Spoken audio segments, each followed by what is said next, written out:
آج کی اردو بزم لے کر میں آپ کا میزبان سید محمد عمیر آپ کی خدمت میں حاضر ہوں۔ آداب قبول فرمائیں۔ سامعین، ہمارا ملک ہندوستان ایک ایسا ملک ہے جس کی پہچان اس کی گوناگون زبانوں اور تہذیبوں میں پوشیدہ ہے۔ یہاں 2000 سے زائد زبانیں اور بے شمار بولیاں بولی جاتی ہیں۔ یہ زبانیں صرف بات چیت کا ذریعہ نہیں بلکہ ہماری تاریخ، تمدن، ثقافت، روایات اور ادبی ورثے کی امین بھی ہیں۔ سامعین، اگر ہم ذرا غور کریں تو محسوس ہوگا کہ ہندوستانی تہذیب کی اصل طاقت ہی اس کی زبانوں میں پوشیدہ ہے، چھپی ہوئی ہے۔ سنسکرت کی روحانی تعلیمات، اردو کی نغمگی اور گنگا جمنی تہذیب، ہندی کی عوامی مقبولیت، تمل اور تیلگو کے کلاسیکی ادب، بنگلہ کی انقلابی آواز اور پنجابی کے صوفیانہ کلام نے مل کر ہندوستان کو ایک زندہ اور ہمہ گیر تہذیب عطا کی ہے۔ اسی تنوع کے ساتھ ہندی زبان کو بھی ملک میں ایک خاص مقام و مرتبہ حاصل ہے۔ آپ کو یاد ہوگا اور بہت اچھے سے یاد ہوگا کہ 14 ستمبر 1949 عیسوی میں ہندی کو ہندوستانی آئین میں راج بھاشا کا درجہ دیا گیا تھا۔ لہذا اسی دن کی مناسبت سے ہر سال 14 ستمبر کو یوم ہندی منایا جاتا ہے۔ یہ دن صرف ہندی کی اہمیت کو اجاگر کرنے کے لیے نہیں بلکہ یہ پیغام دینے کے لیے ہے کہ زبانوں کی حفاظت دراصل ہندوستانی تہذیب کی حفاظت ہے۔ اسی کے پیش نظر آج ہم نے اہتمام کیا ہے ایک مباحثے کا۔ موضوع ہے ہندوستانی تہذیب میں زبانوں کا کردار۔ اس عنوان پر گفتگو کرنے کے لیے آج کی اردو بزم میں ہمارے ساتھ تشریف فرما ہے جناب ڈاکٹر حمایت حسین صاحب، سابق ایڈیٹر روزنامہ راشٹریہ سہارا اردو، جناب ڈاکٹر طارق قمر صاحب، سابق سینئر ایڈیٹر ETV اردو، اور ناچیز سید محمد عمیر۔ ہم سب سے پہلے اپنے دونوں خصوصی مہمان کا آج کے اردو پروگرام میں خیر مقدم کرتے ہیں، استقبال کرتے ہیں، اور اب بغیر کسی تمہید و تاخیر سب سے پہلے ڈاکٹر حمایت حسین صاحب سے سوال ہے۔ ڈاکٹر صاحب، ہمارے سامعین کو آپ یہ بتائیں کہ ہندوستانی تہذیب کی بنیاد میں زبانوں کا کردار کس طرح نمایاں رہا ہے، اس پر آپ کیا کہتے ہیں؟ عمر صاحب، زبانیں تہذیب کے فروغ میں انتہائی اہم کردار ادا کرتی ہیں۔ ہندوستانی تہذیب ہزاروں برس قدیم ہے۔ 1000 برس قبل، 1500 برس قبل مسیح ہندوستان کی تہذیب فروغ پا رہی تھی۔ بالکل۔ ہندوستان کے اصل باشندے جنہیں دراوڑ کہا جاتا ہے، ان کی اپنی ایک تہذیب تھی، لیکن جب ہندوستان میں آرینز کی آمد کا سلسلہ شروع ہوا تو قدیم دراوڑ تہذیب اور آرینز تہذیب میں اختلاط ہوا، جس کے سبب ہندوستان میں زبانوں کا فروغ ہوا اور کئی زبانیں وجود میں آئیں۔ 500 برس قبل مسیح سنسکرت، پراکرت اور اپبھرنش جیسی زبانیں وجود میں آئیں، اور ان زبانوں نے ہندوستان کی تہذیب کو بہت ہی گہرے طور پر متاثر کیا۔ ہندوستان میں قدیم زمانے میں جو تہذیب تھی وہ آشرم پر مبنی تھی، اور ہماری جو ہندوستان کی جو اہم کتابیں ہیں، گیتا ہے، اپنشد ہے، ان کی تخلیق آشرم میں بیٹھ کر کی گئی۔ لیکن جب ہندوستان میں آرینز کی آمد ہوئی تو ہند آریائی زبان وجود میں آئی، اور اسی کے نتیجے میں سنسکرت، پراکرت اور یہ اپبھرنش جیسی زبانیں وجود میں آئیں۔ ان زبانوں نے تہذیب کو بھی متاثر کیا، اور پھر اس کے نتیجے میں یہ ہوا کہ دراوڑ جو تھے وہ تھوڑا آرینس نے ان کو ہندوستان میں پیچھے کیا، اور وہ پیچھے جب جاتے رہے تو آرینس نے ہندوستان پر ایک طرح سے اپنا تسلط جمایا۔ لیکن اس کے بعد دوسری قومیں بھی ہندوستان میں آنی شروع ہوئی۔ انہی آنے والوں میں مسلمان بھی تھے۔ تو 500 برس قبل مسیح سے لے کر تقریباً 1000 عیسوی تک آرینس نے ہندوستان پر کنٹرول رہا ان کا، اور ان کی تہذیب فروغ پاتی رہی۔ اس کے بعد جب مسلمانوں کی آمد کا سلسلہ شروع ہوا یا جین آئے اور دوسری قومیں بھی ہندوستان میں آئیں، تو ان تمام لوگوں کی تہذیبیں جب آپس میں ان کا اختلاط ہوا تو نئی تہذیب ہماری وجود میں آئی، زبانیں وجود میں آئیں، اردو زبان بھی وجود میں آئی۔ ہندی کو بہت فروغ حاصل ہوا، جو سنسکرت کے زیر اثر تھی تو اس نے بہت فروغ پایا۔ تو یہ جو زبان تھی اور تہذیب، چونکہ ان کا چولی دامن کا ساتھ ہے، تو جس طرح سے تہذیبیں وجود میں آئیں، زبانیں وجود میں آئیں، تو ایک دوسرے کو بہت ہی فروغ حاصل ہوا۔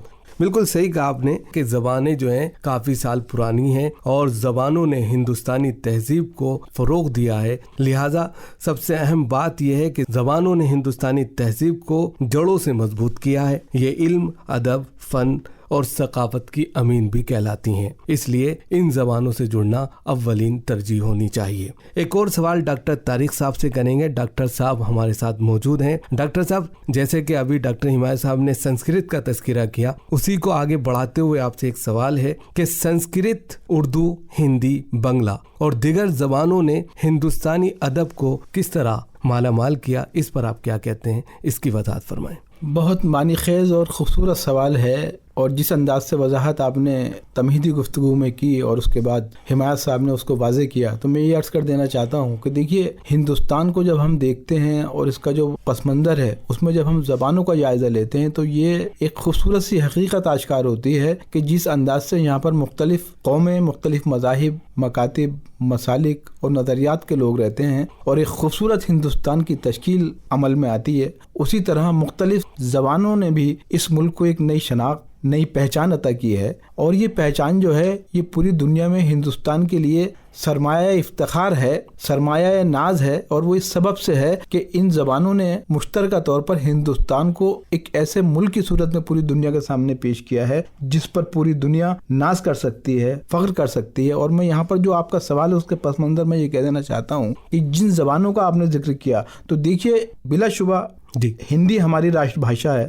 بالکل، لیکن یہ ہماری اخلاقی ذمہ داری ہے، یہ ہماری سماجی ذمہ داری ہے، یہ ہماری دستوری اور آئینی ذمہ داری ہے کہ ہم ہندی کے ساتھ ساتھ ان تمام زبانوں کے تحفظ اور فروغ کے لیے بھی کوششیں کریں جو ہندوستان کو ایک خوبصورت گلدستے کی شکل میں پیش کر رہی ہیں، پوری دنیا میں جو ہندوستان کی نمائندگی کر رہی ہیں۔ تو وہ زبانیں اگر تحفظ ان کو ملتا ہے، اگر وہ زبانیں کہیں مستحکم ہوتی ہیں، ان کو استحکام ملتا ہے، تو یقینی طور پر ہم اس مشن کو کامیاب بنا پائیں گے جو ہماری حکومت کا مشن ہے، جو ہمارے اچھی سوچ رکھنے والے لوگوں کا مشن ہے، جو ان لوگوں کا مشن ہے جو ہندوستان کو ایک خوبصورت مستحکم گلدستے کی شکل میں دیکھنا چاہتے ہیں۔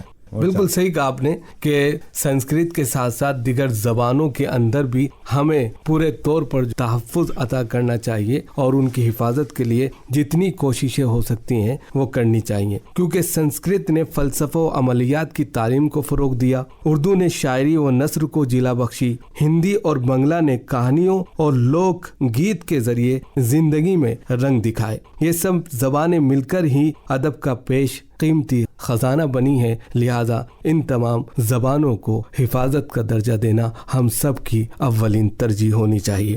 بہت اچھی بات کہی آپ نے۔ ایک اور سوال ڈاکٹر حمایت حسین صاحب سے کریں گے۔ ڈاکٹر صاحب، ہندوستان کی مختلف زبانوں نے گنگا جمنی تہذیب کو کس طرح جنم دیا ہے، اس پر آپ کیا کہیں گے؟ عمر صاحب، ہندوستان ایک عجیب گلدستہ ہے۔ زبانوں کے اعتبار سے اگر ہم نظر ڈالیں تو ہر 20 کلومیٹر 25 کلومیٹر کے فاصلے پر ہماری زبان تبدیل ہوتی رہتی ہے۔ اب اس میں دیہی زبانیں آ جاتی ہیں، جیسے اردو ہے۔ اردو بولنے والے جیسے لکھنؤ کی اردو ہے، اس کا اپنا ایک رنگ ہے، اس کا اپنا ایک آہنگ ہے۔ لکھنؤ سے آپ تھوڑا سا ہٹیے، رامپور کی طرف جائیے، بریلی کی طرف جائیے یا دلی کی طرف جائیے، تو جو اس کے اندر ایک عجیب سی کڑک پن آتا ہے، لیکن جو نرمی لکھنؤ میں ہے وہاں نہیں نظر آتی ہے۔ تو گنگا جمنی تہذیب کا جو ہمارا ایک تصور ہے وہ یہ ہے کہ ہماری اردو زبان نے تمام زبانوں سے الفاظ اخذ کیے اور ان کے ساتھ ایک ایسی ہم آہنگی پیدا کی کہ اردو سے محبت کرنے والوں کی تعداد روز بروز بڑھتی گئی،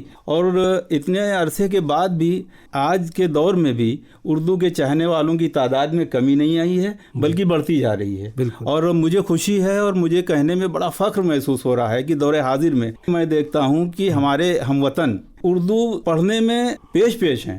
تو اب یہ زبان جو ہماری اردو زبان تھی اس نے بنگلہ سے جو ہے استفادہ کیا، اس نے کھڑی بولی کو ہی کہا جاتا ہے کہ بھئی کھڑی بولی جو تھی وہ بعد میں چل کے اردو کی شکل اس نے اختیار کی۔ تو جو مختلف قومیں ہمارے ملک میں آباد تھیں، مختلف طبقات ہمارے ملک میں آباد تھے، مذہب سے الگ ہٹ کے، ان کا اپنا ایک نظریہ تھا، ان کا اپنا ایک کلچر تھا، ان کی تہذیب تھی۔